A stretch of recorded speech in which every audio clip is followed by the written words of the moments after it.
एक मारवाड़ी अपनी कंजूसी के लिए प्रसिद्ध था। एक अजनबी उसकी तारीफ सुनकर रात को उससे मिलने गया। दरवाजा खटखटाया। वह आदमी लालटेन लेकर आया और पूछा, क्या आप थोड़ी देर बैठेंगे? आगंतुक बोला, हाँ, आपकी बड़ी तारीफ सुनी है, कुछ देर बैठकर देखना चाहता हूं। उस कंजूस ने फौरन लालटेन को बुझा दिया। आगंतुक बोला, मैं समझ गया, आप फालतू तेल जलाना पसंद नहीं करते।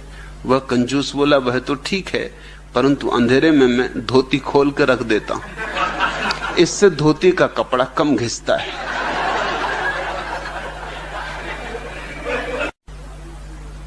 एक लंगोटी मात्र धारण किए हुए सन्यासी जी भाषण दे रहे थे। बेचारा चंदूलाल मारवाड़ी सुने जा रहा था, मगर उसे बार बार झपकी आ जाती थी।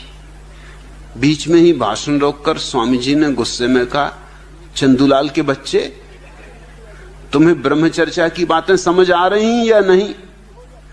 सो क्यों जाते हो? आदमी हो या पाजामा?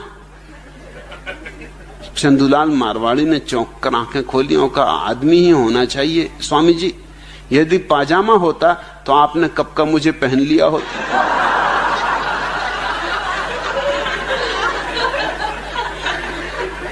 आदमी हो,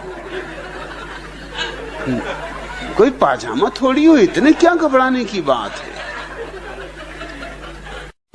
भगवान, क्या मैं अगले जन्म में गधे के रूप में पैदा हो सकता हूं?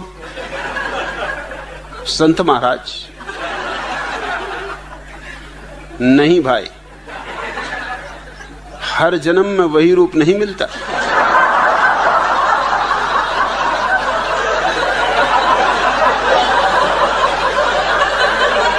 और एक जन्म से तुम तृप्त नहीं हुए।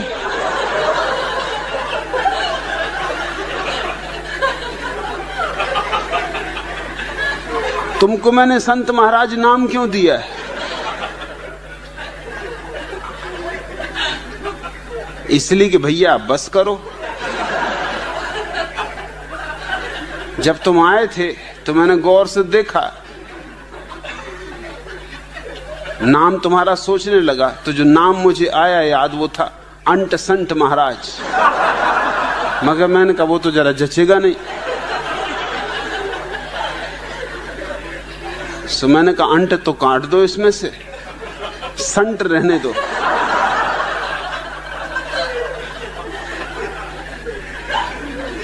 मगर संत भी जरा जचता नहीं, क्योंकि संत लोग पूछेंगे संत का मतलब क्या, उसमें अंट की याद आ जाए।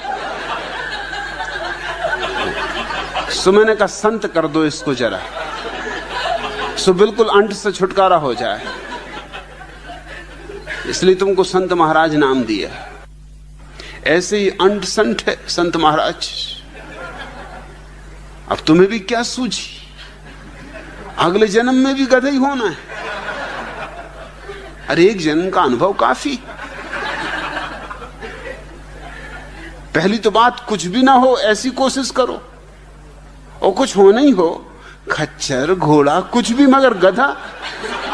कुछ तो ऊपर उठो, कुछ तो गति करो, कुछ तो सीढ़ी चढ़ो। एक बार शहर के माननीय नेता श्री जग्गू भैया को एक डेयरी फार्म के उद्घाटन के लिए बुलवाया गया। जग्गू भैया तो उद्घाटनों के लिए एकदम उतावले ही रहते थे। पहुंच गए, अपना खादी का धोती कुर्ता और टोपी इत्यादि लगाकर गए और निकाल लिए अपनी कैंची और बोले कि बताओ कहां है रिबन। डेयरी फार्म के व्यवस्थापकों ने कहा कि महोदय, यह डेयरी फार्म का उद्घाटन है, यहां कैंची की जरूरत नहीं। इसका उद्घाटन इस तरह होगा, यह जो बछड़ा यहां बंधा है, इससे आप इसके खूंटे से खोलेंगे और यह अपनी मां की ओर जाएगा। जग्गू भैया ने जल्दी से उस बछड़े को खोला। बछड़ा काफी देर से बंधा हुआ घबरा गया था, अतः तेजी से भागा और जग्गू भैया की टांगों के बीच से उन्हें चारों खाने चित्त करता हुआ अपनी मां के पास जा पहुंचा। फोटोग्राफर ने जल्दी से इस सुंदर दृश्य को अपने कैमरे में कैद कर लिया। इसके बाद श्री जग्गू भैया के और भी चित्र उतारे गए। एक चित्र डेयरी फार्म की सर्वश्रेष्ठ एवं सुंदर भैंस के साथ था। एक चित्र उनकी पत्नी के सहित खींचा गया। कुछ एकल चित्र भी उतारे गए। कुछ चित्र डेयरी फार्म के मजबूत और स्वस्थ सांड के भी उतारे गए। दूसरे दिन उतावले जग्गू भैया ने अखबार बुलाए, क्योंकि वे जानते थे कि मुख्य पृष्ठों पर उनके फोटो छपे होंगे। फोटो तो थे, मुख्य पृष्ठ पर ही थे, मगर उनके शीर्षक कुछ इस प्रकार थे। पहले चित्र में जग्गू भैया चारों खाने चित्र डले थे। चित्र के नीचे लिखा था, डेयरी फार्म का उद्घाटन करते माननीय श्री जग्गू भैया। दूसरे चित्र में जग्गू भैया अपनी पत्नी के साथ खड़े मुस्कुरा रहे थे। लिखा था, श्री जग्गू भैया डेयरी फार्म की सर्वश्रेष्ठ और सुंदर भैंस के साथ। तीसरे चित्र में श्री जग्गू भैया एक भैंस के गले में हाथ डाले उसे आलिंगनबद्ध किए थे। चित्र का शीर्षक था, माननीय श्री जग्गू भैया अपनी प्यारी पत्नी के साथ। यह सब देख जग्गू भैया क्रोध से जल भुन गए और अपने ड्राइवर को बुलाकर कहा, इसी समय गाड़ी निकालो, संपादक के यहाँ चलो। यह क्या बेहूदगी है? ड्राइवर बोला, जनाब वह तो कुछ भी नहीं, जरा ये समाचार पत्र और देखिए। यह कहते हुए उसने अपने जेब से दूसरा अखबार निकालकर उनके सामने रख दिया।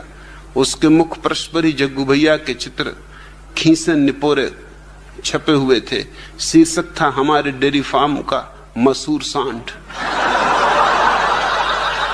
पास ही एक चित्र था जिसमें एक काला भुजंग सांड खड़ा था। उसके नीचे शीर्षक था, माननीय श्री जग्गू भैया।